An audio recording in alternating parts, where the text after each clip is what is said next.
Welcome to this here conversation. I'm your host, Saleem. I got my coach. You know, everybody that watch my podcast, I usually start off with my guy, but it's different today. How you doing, Coach Conte? Doing good, man. Yeah? Good to be here. I appreciate you coming on. You know, you're the first staff member or non-student to come on the show. Have you asked other staff? Yeah, I did. But, like, next semester, I feel like this was the right one to start off with, you know, getting staff on or whatever the case. I feel like this is just the right one. You know? I think you're right. Yeah. It's a good call. Yeah. You know, but, Coach, how you feel, man? This is, you know, your team, your football team, AIC. How you feel? I feel pretty excited now. I'm fired up. Yeah. I don't know if it's my team yet. Yeah? Why you say that? It's mine in title, but I told them all, man, it's their team. Yeah. You know, it's all theirs individually. But, man, I remember your first meeting here and you just took like a second to just relax because you like, this is really my team, like this is me. Yeah. How long have you been waiting to like have your own team? Since I was 12 years old, maybe. Yeah? Yeah. You want to be a football coach for that long? Yeah. I knew it young. Yeah? Yeah, man. My dad was a coach, so I would just go out. I would go out to his practices every day. So he was baseball, basketball, and football. Yeah. And I was always that little kid that I would take the ball bag and I would just shoot at empty basket, you know, like a trash barrel or something like that. And I would just every single day. And I just loved being out there. If I couldn't get out there for some reason, I would be ticked off. You know, I'd have to go somewhere with my mom. We have to go shopping or whatever. I always just wanted to be at the field. Yeah. And then my dad didn't let me play ball. Being a coach, he kind of was into the medicine of it, and he was like, "You get hurt too young, you can't recover the same way, you won't heal the right way," and so he kept making me wait. Yeah. And I knew I was a football player. Yeah. I just kept playing soccer. Yeah. And in 8th grade, he cut me loose. Yeah. And I loved it, man. I loved everything about it. And he said to me, "When you start playing this sport, you're going to make closer friendships than in any other sport that you'd ever play. So the time in the locker room, the tough camps that you're going to go through, those guys will become your brothers." Yeah. And that set football apart from everything else for me. And then just being around him, being a coach, I knew I wanted to do things my way. I wanted to get done a certain way, and learned a lot from him. And I just knew, man. I mean, school was a means to get me to keep coaching, honestly. I wasn't sure if I was going to go to college or whatever, and then I realized you got to get a degree to coach ball. Yeah. And so I went, and that was my goal from an early age, man. And you're absolutely right. I took that in for a minute. It took me a second. Yeah. That first meeting. It's tough enough spending, talking in front of 87 dudes, but I mean, you got 87 dudes you don't know that look like they're all mad at you for some reason. Now we wasn't just speaking especially from me point of view for the team. We wasn't mad. Some of the people felt like the way the situation would help with the prior situation was just a little weird. But we're all bought in, man. Yeah. We're all bought into what you're doing. We believe what you're doing. Just talking to some of the guys, we all feel like we work way harder now. Good. I mean, you have us work a lot harder. Yeah. Only thing, Coach, right? I want to get to this early because only thing the team says, right? Yeah. Great coach, great guy, right? But you are a very soft-spoken guy, right? I think so. So you could be talking really low, right? You could be like really heavy, right? But and then it just goes like the real, like loud out of nowhere. Where does that come from? You know what? It's honestly, I think I can pinpoint exactly what you're talking about too. Because I've done it a few times. Yeah. I don't like to yell. Yeah. If I don't have to, and I don't feel like I have to, right? I shouldn't have to. So I will talk the way I want to talk. I will talk in a calm, and I see someone with their eyes down, or I see someone that might be peeking at a phone, and it starts building up in me, and then I just pick it up. I have a bit of a temper. Yeah. Right. So I try to keep it, but I don't want to yell all the time. Yeah. You know what I mean? I feel like a guy that yells at the top of his lungs all the time to be heard just gets muted after a while. Yeah. You know, it just becomes annoying. Yeah. And so I try to pick and choose my moments. But man, I get ticked off, like just a little thing will just piss me off, and then I start getting louder and louder. So for the team, that is the teammates that's watching, players that's watching, and you are at a normal tone, but then you yell, you didn't see something you don't like, so you just. I didn't like or I loved. Yeah. One or the other. Yeah. But that's one of the two. You got it, man. Yeah, that's good. That's good insight, because we be wondering like, yo, why he just go crazy like that? Like I promise you, almost every player has wondered that so far. Like, how does he just go from here to there like, in a blink of a second? Or I get excited about it. Yeah, that's what I mean. Like I'll hit a point in my head. I'm telling you, I've said this to you guys. It is hard to have something to say all the time. Yeah. So I'm supposed to break it up at the end of practice, halftime, before the game, after the game. Yeah. I gotta talk to you, right? I gotta talk to the team. And the worst thing is when you're not ready for it. So like you're up there rambling, you know, and I don't want to just be that guy. So I try to just pick and choose and have a plan for everything that I want to say to you guys. Yeah. And then when I'm doing it, you know, if I'm starting to, you know, somebody's not doing what they're supposed to be doing.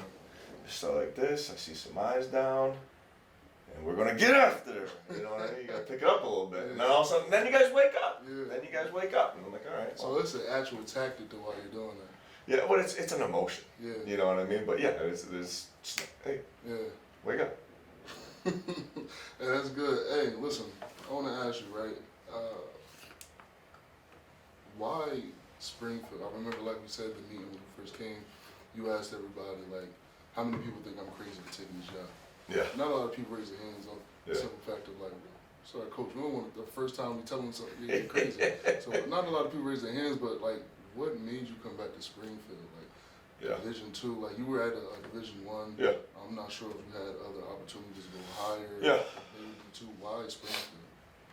All right, so your journey kind of takes you to where you're at, right? And you make your decisions. You make your decisions off of your past experiences. Yeah.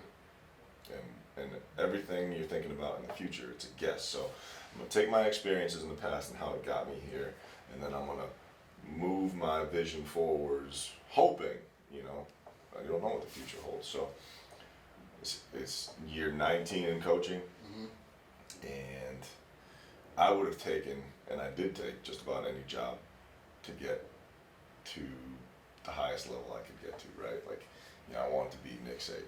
Yeah. So I take a bad job in nowhere, Maine, where the street lights shut off at 5 o'clock in the afternoon because everyone just hunkers down, it's so cold.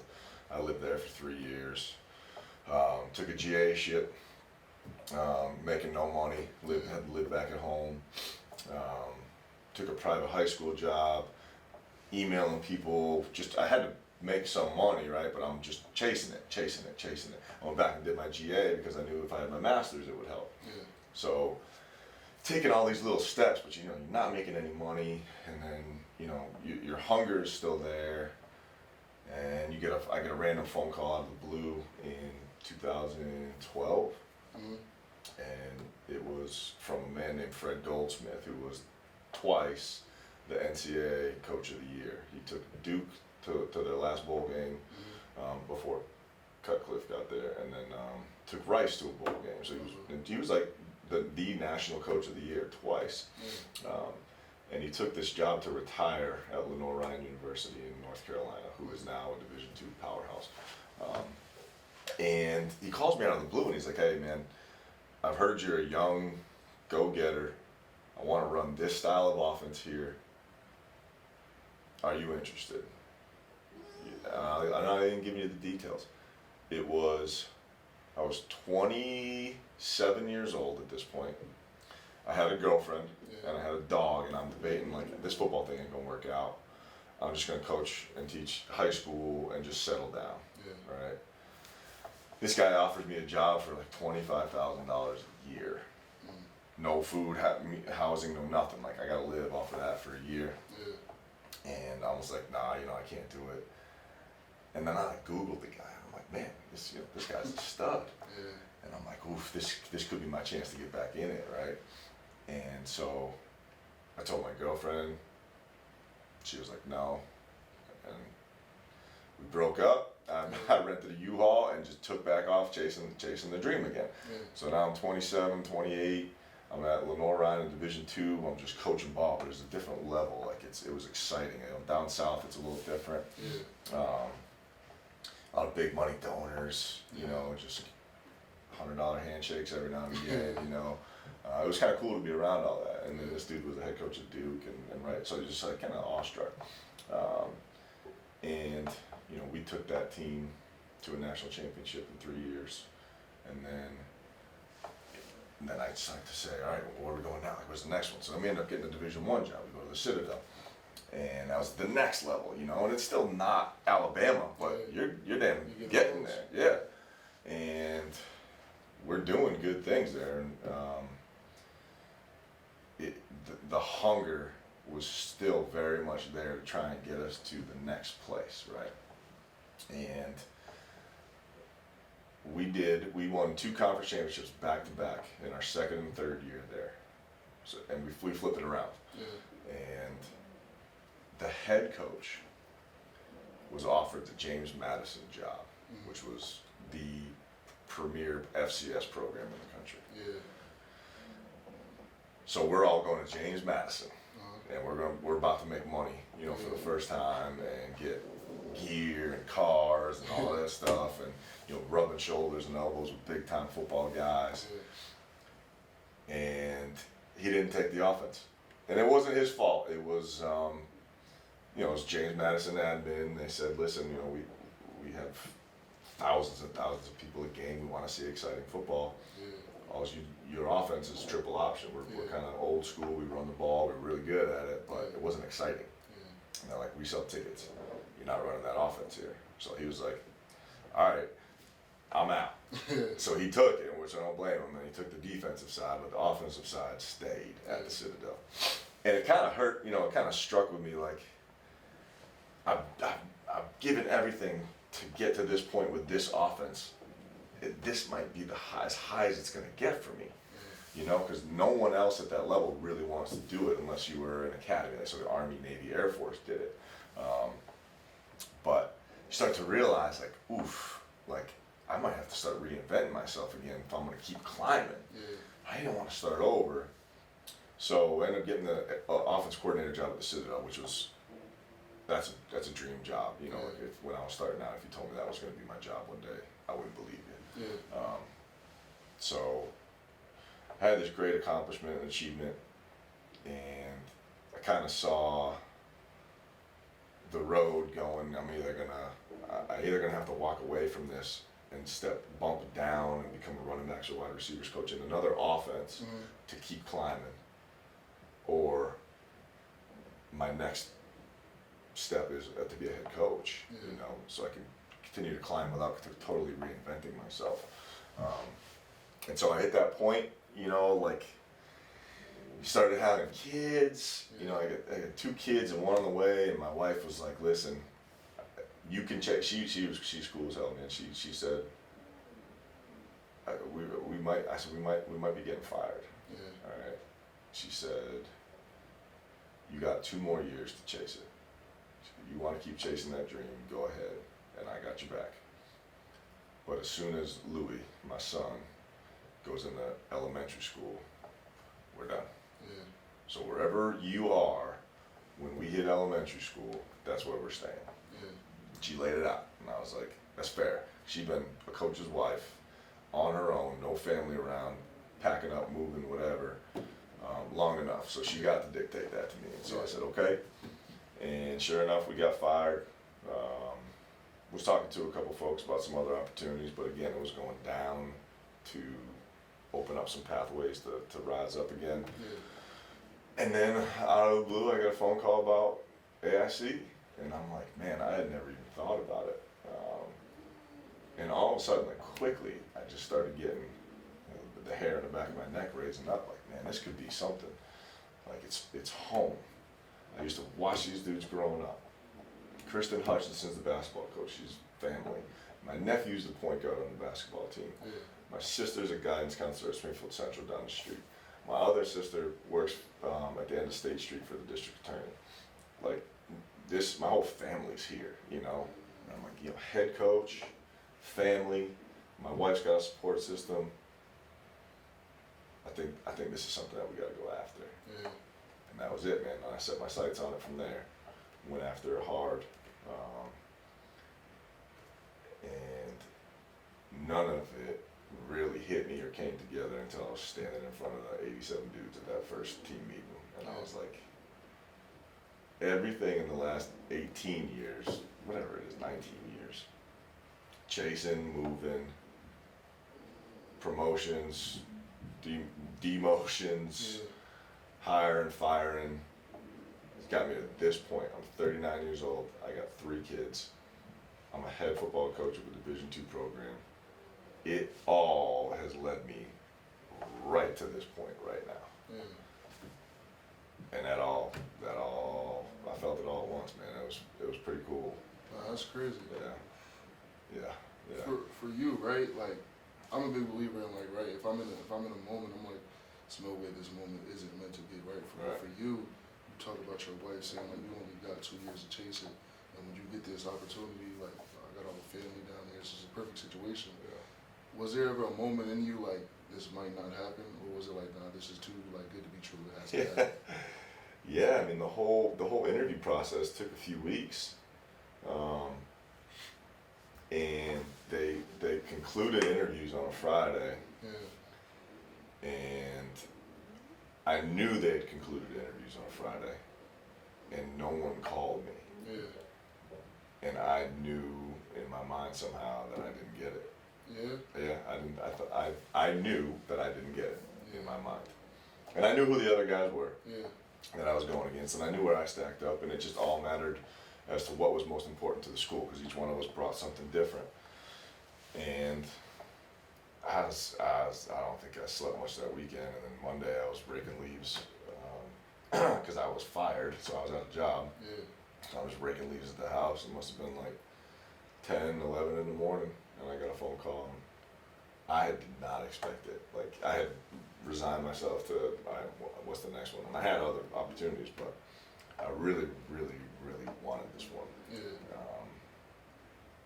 And that's, I think, why I asked how many of y'all think I'm crazy, because where I came from had a lot of nice, shiny, you know, Division I stuff. Yeah. You know, and then no one moves to Springfield. Yeah.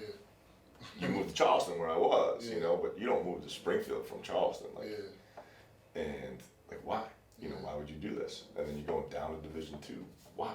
Yeah. You know, and then it's completely different demographic. You know, and it's just the weather's different. Like, how many of y'all think I'm crazy? Yeah. But I'm telling you what I just told you. Those 18 years of all that stuff that led me to that position. I knew, man. I just knew. Yeah. Yeah. So when you get that call, you're breaking leaves, like, what is going through your head? Like, yeah, you got the job. Like, what's the first thing going through your head? Thank God. Yeah. Yeah. Because I didn't want to keep looking. Yeah. I didn't want to go through it again. Every year in coaching, there's this coaching carousel that starts in January, right? Like, everybody starts at the top. People get fired, whether it's the NFL, after Super Bowl, or whatever it is. That would be February. But Division I guys start getting let go. And then what happens is guys start getting pulled up. Yeah. And every year, there's at least three times every year, and sometime around January, where I think I'm going somewhere else, right? And it's like, you know, hey man, Army calls you, you know, like, hey, we're looking for a quarterbacks coach. We really like you. You think it's gonna happen. Yeah. For some reason or another, it doesn't happen, right? Okay. 3 times a year, my wife and I would be convinced that we were moving somewhere else. Yeah. And I was just so sick of the roller coaster of, hey man, like, we want you here, we want you here. And that's what was going on when I was going for this job. And I'm like, none of that means anything. Like, it could all go away just as quick as it came, yeah. And so I'm like, I'm tired of, I don't want to chase that, you know what I mean? I know this is what I want. And so, yeah, I mean, the feeling when I got that phone call was relief. Yeah. and then extreme excitement. Yeah. So you're a head coach now. Like this is your team, right? So like, Yep. what are you've seen? You know the ups and downs of the football. Yeah. You know you've been a positional coach, you've been an offensive coordinator. You've seen other head coaches in action. You've seen your own father, head coach in action. Like you said, this is something that you don't want to like. You moved around so much, you just want it to be perfect. You want everything to go right. So what are some of the things that you are doing different and think you have to do different to like make sure that this is where you are for pretty much till you're ready to retire, ready to go? Well, there's a lot that goes into a winning program. Yeah. The toughest thing the toughest challenge for me day to day is I want to win right now. Yeah. I want to change everything that I think needs changing right now. Yeah. But you can't. Yeah. You're stupid to think that way, you know, but it's how I'm wired. I think it's how coaches are wired. We want, we're driven, we're passionate. And it can eat you up, but there's things that need to happen for us to win, right? And that's what I gotta prioritize is what's gonna help us win the right way next year and leave the rest of it out of it, right? Like don't worry about, I hate to say it, but you can't worry about uniforms. You know what I mean? Like that doesn't make me win. It might help me recruit, you know, it might help you guys feel good, but that's gotta fall to the back of the line. You can't worry about this, you know, you can't worry about this. All right, so now I gotta focus on what's gonna help us win, all right?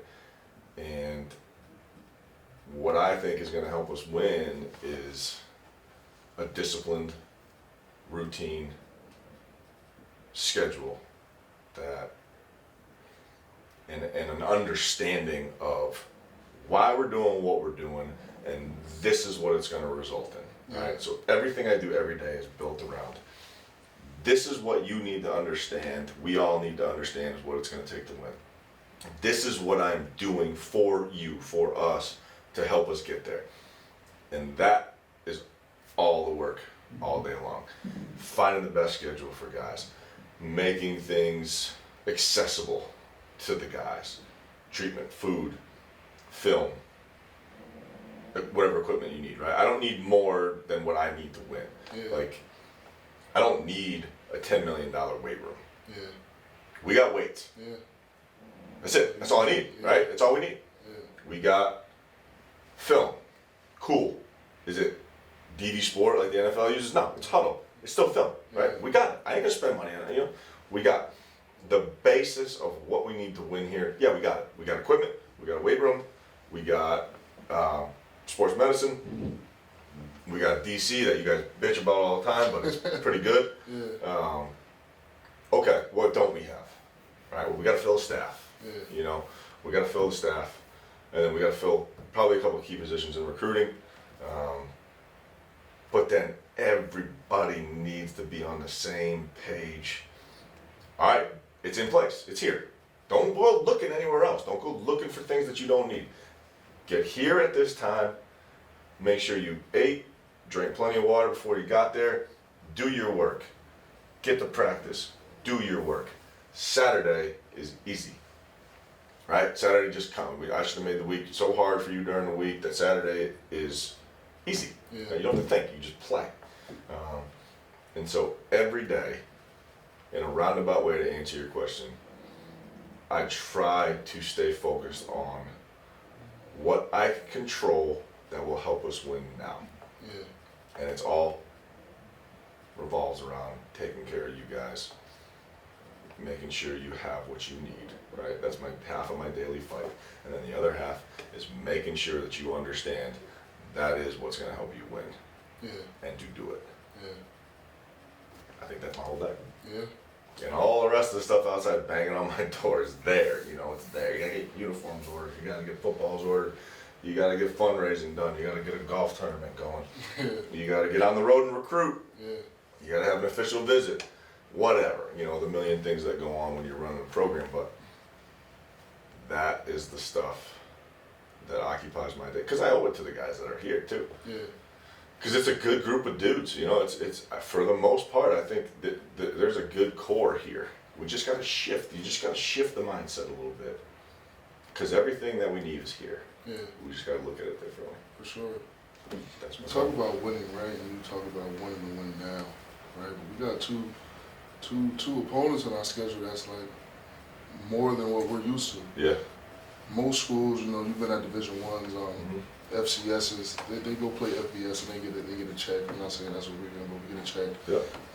And they already know that they're not really there to win. They're just there for the for the game. Yeah. Are we going there to win? Are you going there to prepare us to win, or are we going there just to see what we got? That's a great question.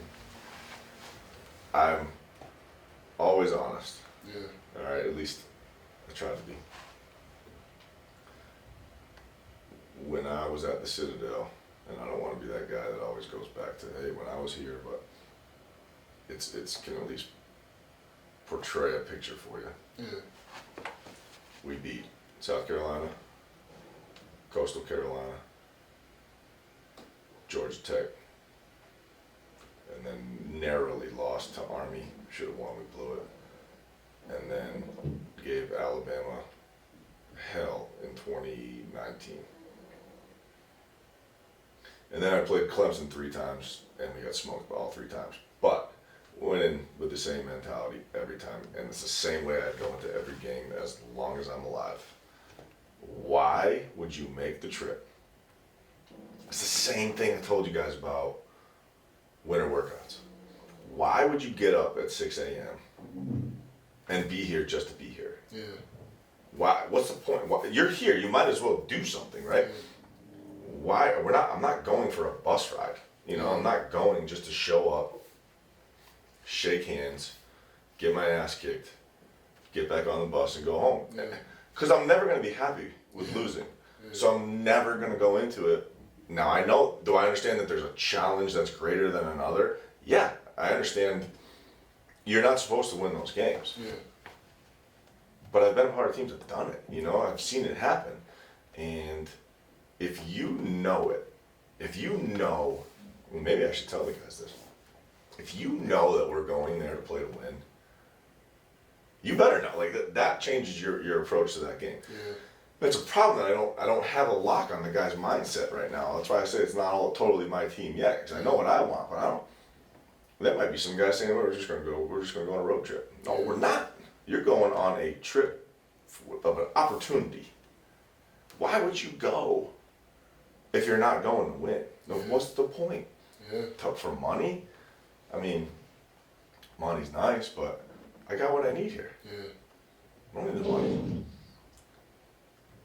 Flying, I think it's a great experience. Yeah. You know, I think it's cool playing up, swinging up, you know, playing those D1s and then playing Ferris State, you know, and defending back-to-back national champion. You're supposed to, you got nothing to lose, honestly.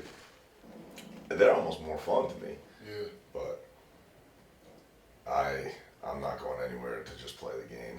Yeah. And I hope the guys on that bus aren't going anywhere just to go for a road trip. Yeah. They're going there to win. Do you think we have what we need to go actually get it done? I don't know yet. Yeah. With a limited spring, I thought the guys did a fantastic job, for the most part, of accomplishing work this spring. So you really, you have to take advantage of everything. And spring was not set up to be successful. And that's partly my fault. Because it's my job to give you what you need to be successful. It's your team. I got to give you what you need. Spring ball is something that everybody else has, so we need to have it. Yeah. And we didn't have the setup to do it the way I wanted to do it. You know, we only got 3 guys on staff, so the coaches sacrificed, and the kids sacrificed, and we got more done than I thought we would, which means we have the potential to overachieve. So when I reflect on the spring, was it a practice what I want? No, we do not practice the way I want us to practice yet. We're still learning, right? And there wasn't enough opportunities for a normal practice this spring to really get an idea if we can do it the way that I want to do it, right? Not yet. But the overall takeaway is we overachieved. You were given a difficult task and you made the most of it. That's a win. Yeah. Right? So I think knowing that we can overachieve gives you a good feeling going into it. What I don't know, we only had so many live opportunities, so I don't know what we're missing. Yeah. You know what I mean? I have an idea, but I don't know who we are yet. You know what I mean? I just, it's not enough. I think camp will give me that, you know? I think camp will give me that uninterrupted, full staff, full roster, our team. I will know, and I guarantee you, by the end of it, yeah, I'll know we have a shot. Yeah. I think we got a shot now, Yeah. but there's still a lot of work to do, Yeah. you know, and we got to get to it. What went into, like, talk about the staff, the limited staff, but the staff that we do have, what went into finding that staff? Because like, this has to be, like you said, like, you have to do things different. Like, you know, this is the opportunity that you've been waiting on for a long time. You Yeah. do everything so right. Like, what went into that attribute? Because you mentioned, like, your offense, the way you like to run your offense, is you have to be, like, branched out now, like, Yeah. do things differently. So what went into you finding the right staff for you? That is an interesting story in itself. I don't know if I have to be careful with what I say, but like I said, I'm a pretty honest dude. So I came into this job believing that I was bringing my own staff. Yeah. So I had an offensive coordinator, a defensive coordinator, and position coaches. Yeah. And I was told that, you know, I was under the understanding that that was going to happen. So when I came here on my first day and the staff was here that was in place, Yeah. I told them all that they would need to look for new jobs, right? Yeah. It's the dudes that are still here. Yeah. So what happened? You know, I think some of the policies in the school, whatever, you know, it doesn't necessarily align with football because you're so used to seeing, you know, a new football coach comes in, everybody comes out, and he brings his people. Yeah. That's kind of the way I was used to operating, but we don't do that here. Yeah. And so they asked that I would give an opportunity for the coaches that were in place to live up to my expectations, Yeah. right? And I was like, if you're me, like I'm judged by wins and losses, Yeah. you know. But you're gonna make me keep a staff that was just 1-9, you know, like. Yeah. What are we doing? You're hiring me to win games, but I'm doing it with one hand. Like you're handicapping me a little bit. Like you can't. This isn't the way it works. Yeah. And it wasn't gonna change. So I was like, all right, I'm gonna get to know this staff. And I have been so impressed, you know, with these guys. They're just such good people. They're good people. I think they genuinely love these kids. And it showed through so early in like the first week or two. Yeah. Because I really was just going in like setting them up with things that they would fail at. I would get documentation. They can't do this. They can't do this. Yeah. I got to get rid of them. Yeah. And it's cold, but it's just the way it is. And every task was done. Like, these guys are actually pretty good. Yeah.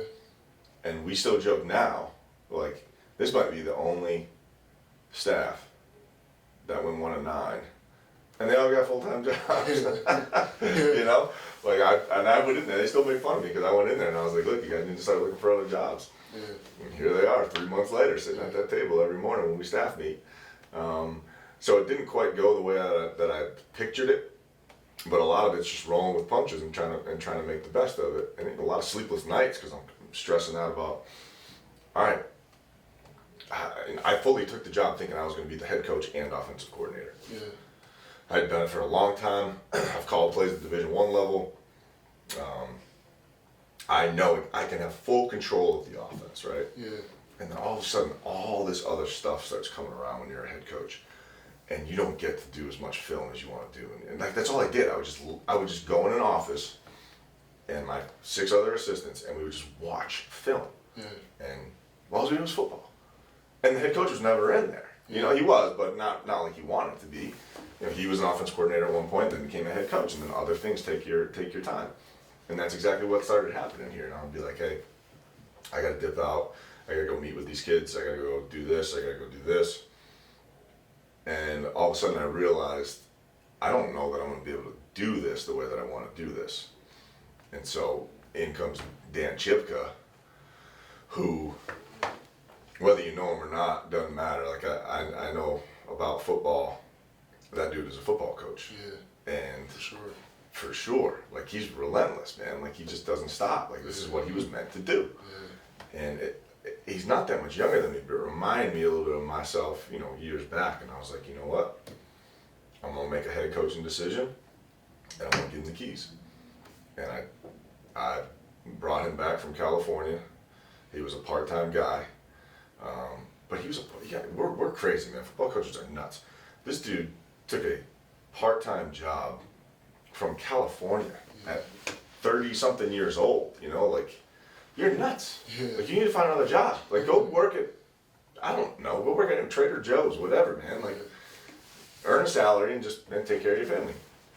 And he did that with this opportunity to be a part-time guy at AIC, to turn it into being an offensive coordinator, and that just impressed me. And then just watching him go about his business, I'm like, man, this guy just works. They work, and they all work together. You know, Coach Joe and Coach Iz, they're just in there and they're working. I'm like, you know what? I'm just gonna step out of this room, and I'm gonna go where I'm needed, which is probably gonna be on the defensive side of the ball. You know, because those guys got it. Yeah. It's gonna be very strange for me not calling the plays, and hopefully I'll be patient enough with Chip, you know, on Saturdays. Yeah. But I mean, he's got it, and the rest of the staff does too. And so I think it's just it's a blessing that was completely unexpected, that I thought was going to be a downfall. It turned out to be a pretty fortunate experience to get to know these guys and to keep these guys on staff. Because if I had to start it over and hire it again, right now, I don't think I could find them. I don't think I could find guys as good as I have. Yeah? Yeah. When you talk about, you know, keeping these guys on the job, does it ever get to a point to you where it's like, if I brought in all new guys, the relationships or the trust of what the players we have, like, believe in you because we still have some familiar faces around, do you think that would be a little different if you brought in the whole Yeah, I've been a part of it before, a full transition.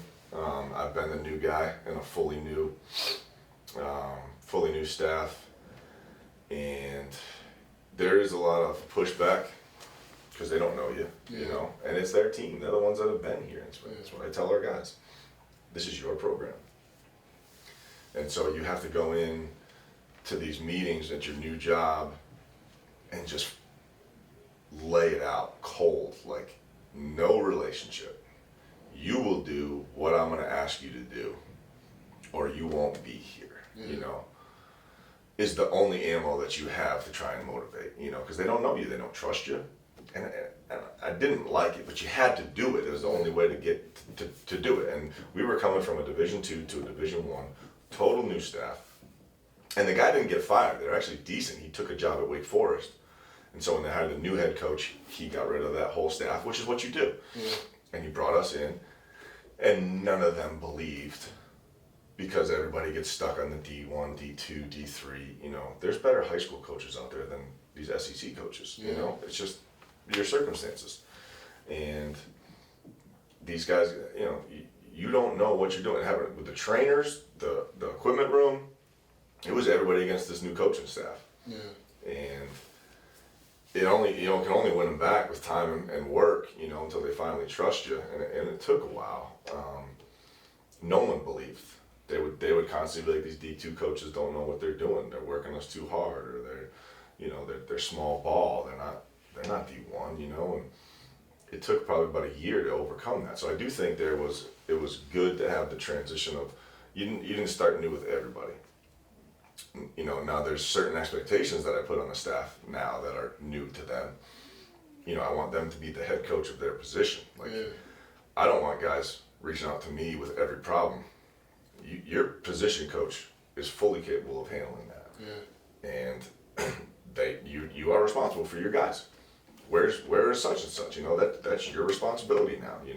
So you give them some new expectations, but the relationships being there, I think, helped. And then I think my relationship with the staff meshed so quickly that the coaches believe in me, and believe in what we're trying to do and what we're changing. And I think the players can see that, because I think some coaches can easily go like side conversations. I don't know if this guy knows what he's doing, and that happens. That's real. I hope that hadn't gone on. I don't think that had gone on. Not from what I've seen. Nah, I don't think so either. I think these guys are just genuinely good dudes and they're ball coaches. So that's another blessing. They knew the kids, they had relationships with the kids, they could inform me.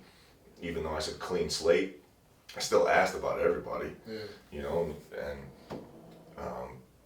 I just think it has helped the transition. I definitely do. These guys, our team is loyal, I think, and they're loyal to their coaches, and they're loyal to people that they trust, and that's important. That's a great trait to have. So I think it meshed pretty good. You talk about us like only having a certain amount, 3 members on the staff. What's going on, and that's something we really fought through as a team. Spring ball, we did it pretty good. But what's going into finding those coaches, like you mentioned, like you put people in place, offensive coordinator, defensive coordinator. So is that like what they want in their position coaches based on what they want for their side of the ball, or is that some like for you too? What do you mean, like? Like, do you have a big implication on like, okay, this is what I want in my corners coach, or this is what I want in my like? Is that for you, or is that for Coach Chip to be like, no, this is what I want? Gotcha. Yeah. No, it's that's through me. Because there's one thing that is non-negotiable. If you're going to coach on this staff, if you're going to be a part of AIC football, it's all going to come through me.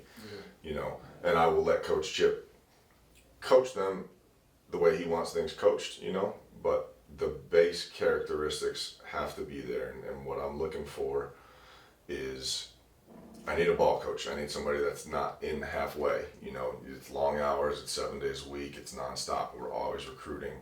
You gotta be willing to do that. You have to hold your kids accountable.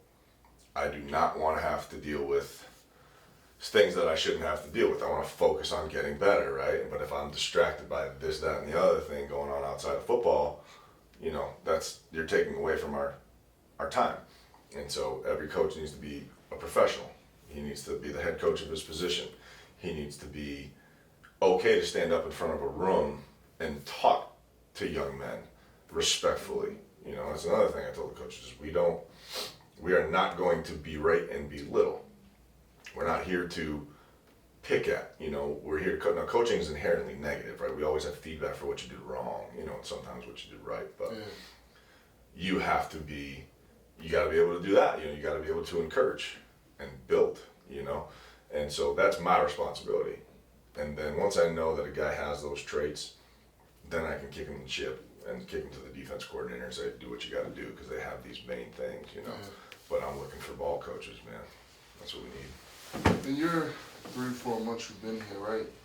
If any, have you seen any difference? Because you were at the Citadel, which is like a more disciplined school, if you will. So like, is there a difference, a big difference, if you notice any, from like what you have to coach there for what you have to coach here, or the way you have to coach? No, I understand the question. The school that I came from in itself was a different type of place, right? It's a military school, and so the day is very regimented. You're not dealing with class absences and grades, right? Because you weren't allowed to miss class there. Like you were in class every day because you were not allowed to be in your dorm room, which is a crazy concept,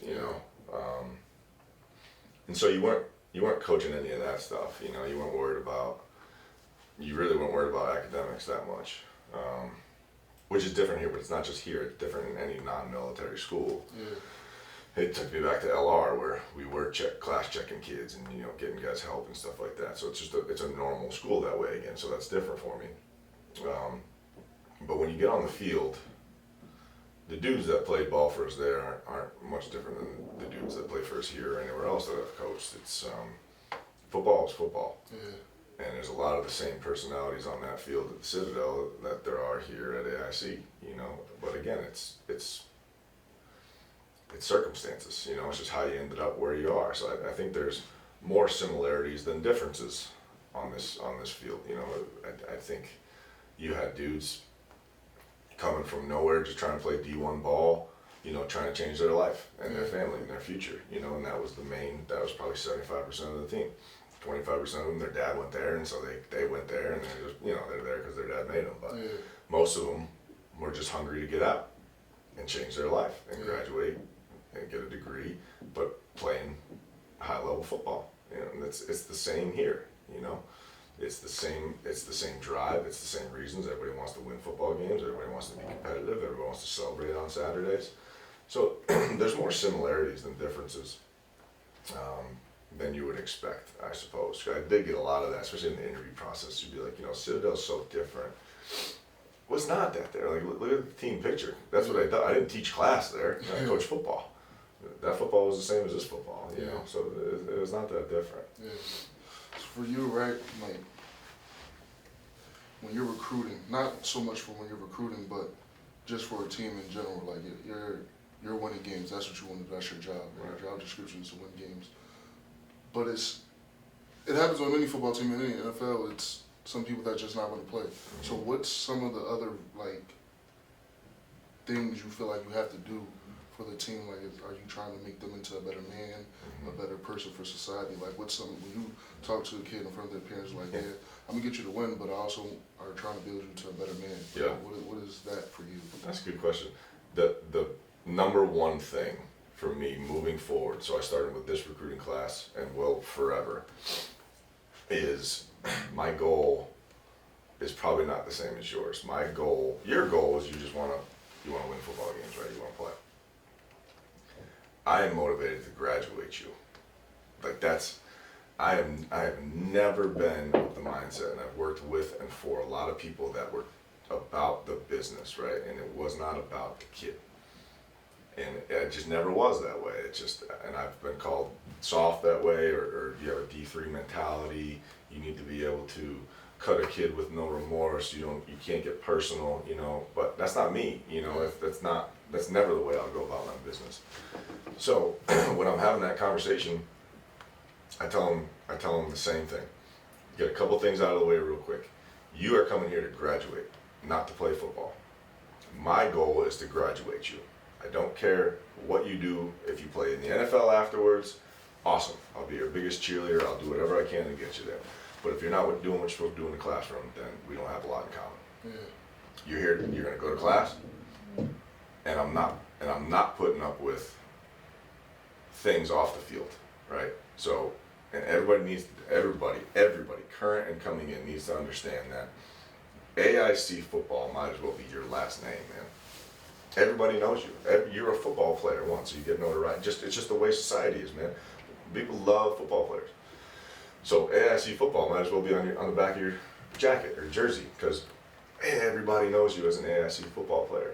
Well, that's going to be a positive reflection. Like, that's going to be a positive thing, not a negative thing. And you're going to go to class.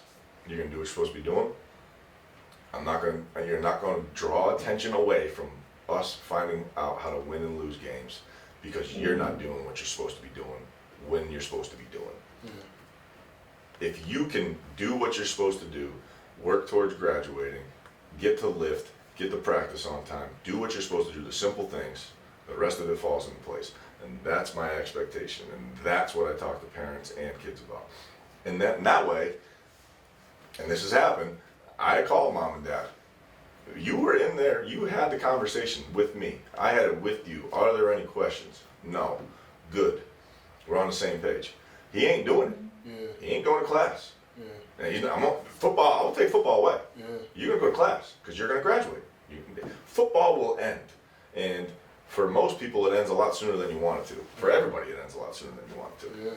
How many guys get to retire from the NFL, you know? Yeah. The small fraction of a percentage. Yeah. It's amazing. Like, there's charts out there. It's like this many people played high school, this many people will play D3, D2, D1, NFL. Everybody, very small. Everybody wants to play in the NFL. I want to play in the NFL. It's not about that, because football will end at some point, and then it's about supporting your family and being a positive member of society, and that's it. That's all this is a vehicle for, in my mind. Some guys are here because it's for the league. I'm here for the league. I want to go to the league, and I'm not going to ever hold you back from that. I'm not going to steal your dream. Yeah. But you need to focus on what's more realistic. Is even if you do go to the NFL, it's going to stop. The average is, I don't even know, like 4 years. 4 years. Yeah. You got to go to work. You're 25. Yeah. What are you going to do? Yeah. So I think we all need to do a better job of understanding and appreciating what we're here for. And like I said, it's with the incoming classes from here moving forward, and trying to get the mindset right of the guys that are here that maybe didn't get that speech from me, and they're here anyways. But that's the goal. Yeah. That's what we're talking about. The NFL. You've been to D1 school, so you've seen what that process looks like. What are some of the things in the past we haven't really had? Whatever the case, but it's new now. This is your thing. Yeah. What are some of the things you feel like you have to do, or will do, or can do to like combine and just get the players that? Because there are some players here that want to go. Sure. So that want to get to the NFL. What are some of the things you feel like you have to do to get them there? I need to get them to understand the importance of a schedule. Yeah. As crazy as that sounds, the guys that I have seen go forwards and play in the NFL, and I think there's 4 right now that I've coached that are currently playing. You don't understand the work ethic that it takes. There's no one on this team that has enough God-given ability to walk into the NFL. Yeah. But there are a couple of guys on this team that, if they work right and are hungry for it, can do it, right? But the disconnect is they don't understand what it truly does take. You're not talented enough just to keep playing, finish your eligibility here, and then go into the NFL. Yeah. The regiment and routine and the professional approach to playing football is drastically different than what we're doing. Than what these guys that say they want to go to the NFL are doing. Yeah. The guys that did it, in my past experience, they are up alarm clocks before they ever need to get up. They stretch, roll out, whatever it is they got to do to get their mental right. Then they go work out. Then they go to class. Then they work out. Then they do homework. They eat right. They don't miss. You know what I mean? Like, it's nothing is optional. This is my life. If this is what I say I want, I need to show guys, then this is how you do it. I met with every single person on the roster. Everybody wants to win. Everybody wants to win the NE10, right? Okay, everybody wants to play in the NFL. Okay. But your actions have to back it up. And so I think what I can do is help you understand the importance of this schedule. You have to go to lift. You have to train when training's there. You have to take care of your body. You got to eat right. You have to do all these things while going to school, because you got to get your degree in case it doesn't work out. Yeah. But I'll have guys tell me they want to play in the NFL, and then they're late for lift or whatever. The speak does not match the action. Yeah. And we got to do a better job of understanding that, because it's not just about the NFL, it's about just straight up wins and losses. Because we ain't going to walk into any field in the NE10 and just win. You know what I mean? You can't. We have enough talent to do it, but we don't understand just yet the intent, the purpose in which you need to go about your work. If you're going to be there at 6 a.m., you need to train to win the NE10. If you're going to be at lift at whatever time it is, you need to train to win the NE10. If you're going to practice, you need to practice to win the NE10. You don't need to be doing this and that, jacking around on the sidelines. You don't need to be taking reps off.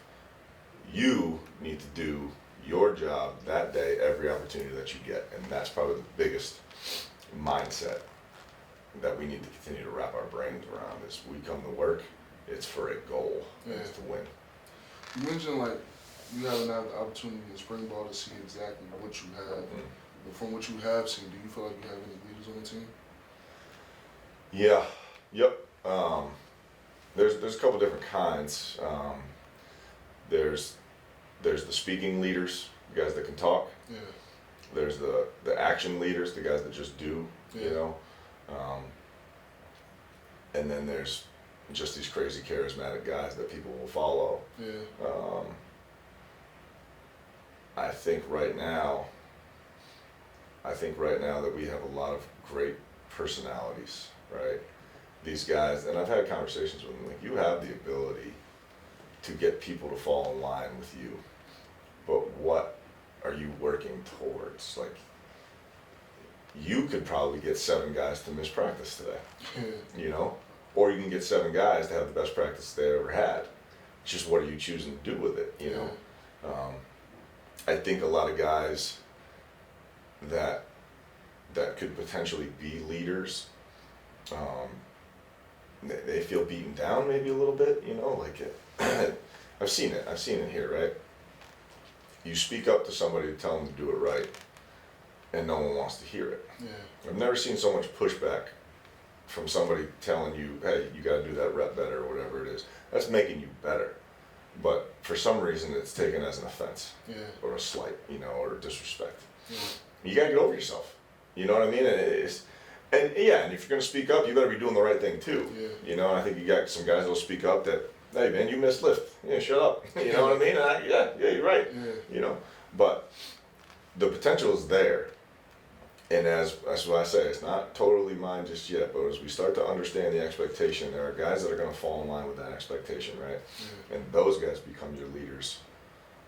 Because they are the vessel between you and the rest of the team to get us going in the right direction. And I know there's 5 or 6 guys that can do it, but a lot of them don't want to deal with. We got a very young roster, right? Super young, and with that comes immaturity, you know, and they can't handle being told what to do. And I forget, I ain't gonna say nothing. You know what I mean? And I get it, you know, and then it's just the understanding of, all right, coach has laid this out for me. This is what we need to get done, and this is what I'm gonna do then. Yeah. And I'm gonna get these guys to follow me and do it in that way. Yeah. So I think it's there. We just haven't broken the surface yet as to who's gonna do it, you know. And that's part of my responsibility, to get everybody to buy in. Yeah. You know, this is what we're doing for a reason. Understand this schedule and why we're doing what we're doing, and get on board with it. Yeah. And then lead with it. You know, it's not there yet. Yeah. We got fall camp coming up. Yes, we do. For the players that's watching, we want to make sure that we not for me, I'm just going to be recording and watching everybody work hard. But for the guys that are going to be out there, like, are they going to get ready for like the hardest work they ever had to do? Yeah. Yeah. Yep. What goes into that? What goes into that? Like, what is that for you? Yeah. From where you've been, from what you've been having your guys do, just as a positional coach, as a coordinator, what goes into that? Like, how hard does that work? What is that about? So, to me, the conditioning will always be built into the end of practice, but your conditioning should take place from periods 1 to 20. Yeah. And that means organized, it's up to the coaches, you know, organized drills that work from indie to group to team, right?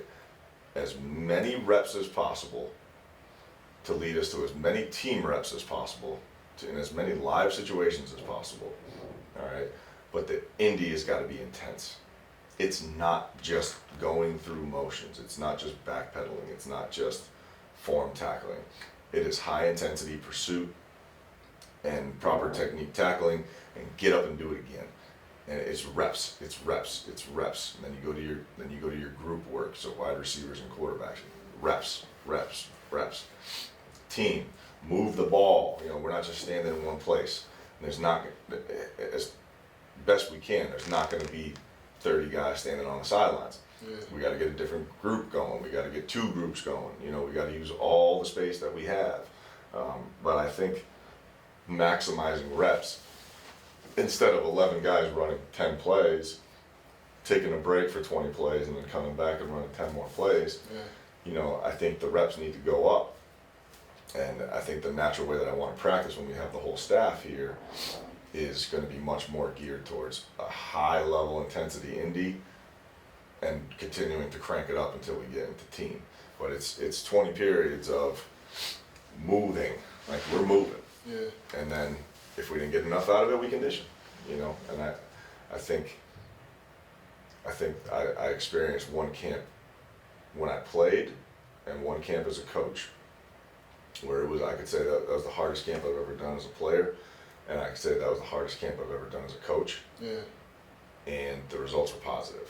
Yeah. You're ready, you're conditioned, you know, you're a little tougher coming out of it, you're a little tighter bonded, you know. And so I think it's my job in August to create as much adversity as I can by getting you tired, getting you out of your comfort zone, messing with your head a little bit, Yeah. and building that, you know, that pressure hopefully forms a tighter knit bond, Yeah. and a team that feels ready to go when September comes. And Coach, you don't have much to do with this. All right, you might, from 2 years I've been here, right? Yeah. We have camp, we have breakfast, lunch, and dinner. Uh-huh. And lunch and dinner is always white rice and chicken. Coach, like, I'm a big guy, I like to eat. Coach. Yeah. Some of the other guys on the team, they like to eat. Right? Like you already said, we already complained about the DC a lot. Yeah. For 30 days, we don't want to eat white rice and chicken. Okay. Is that something you can handle for us? I don't know. You got much to do with it. I don't either, but I don't know. if I don't know about it, I can't change it. But I will tell you, all I am going to say is, right, and this is the first time I really experienced D1. On my first camp, my sophomore year, because you know, freshman year was COVID. Yeah. We came in, we had white rice and chicken for 30 days.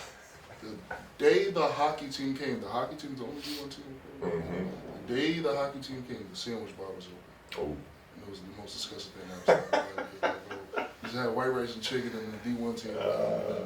Now they got sandwiches, and it's just. Yeah.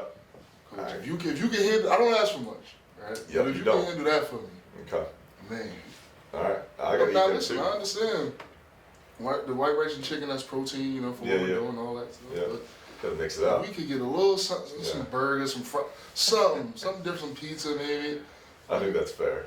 So something. We can do But that. this will be my first camp. Yeah, And so I know you so, got bigger things to worry about than the food. We go to Wendy's if we need to. Yeah. But if there's anything I could ask for, Yep. personally, right, we get that handled. And Saleem wants more than chicken and rice. Okay. I'm not a big white rice guy.